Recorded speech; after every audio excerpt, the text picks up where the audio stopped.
گهواره دانش آموختن. چونکه از پیامبر اسلام که طلب العلمی من المهد الی اللحد، طلب کردن علم از گهواره تا لحد است. عزیزان من از گهوارگی سر بکنیم. در هم گهواره بودنش باید که ما شما چکار کنیم؟ تربیت فرزند را به جا بیاریم.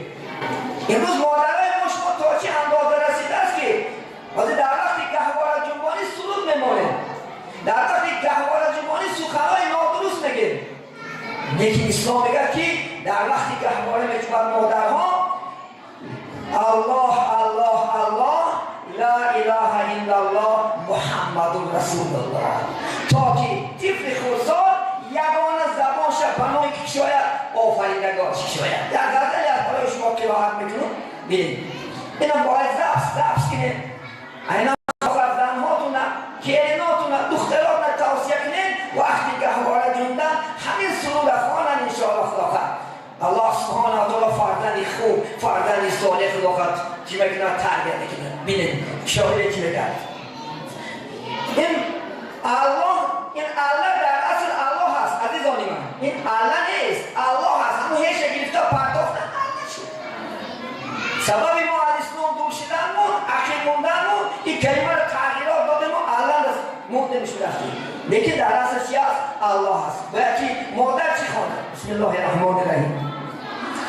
الله الله الله جانم الله، کلام شوی چرخان شوی خواننده قرآن شوی. الله الله الله جانم الله، جوینده ایمان شوی دستیاری مردمان شوی. الله الله الله جانم الله، گوینده الله شوی هم ناصری افضل شوی. الله الله الله جانم الله، فرزند با کمال شوی با نور و با ایمان شوی. الله الله الله جانم الله، ای خداوندی کریمی چاره ساز، ده به این فرزند من عمری دراز.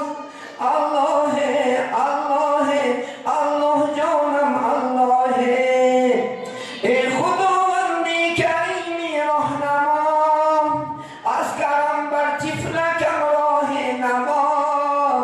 الله الله الله جانم الله، ای خدا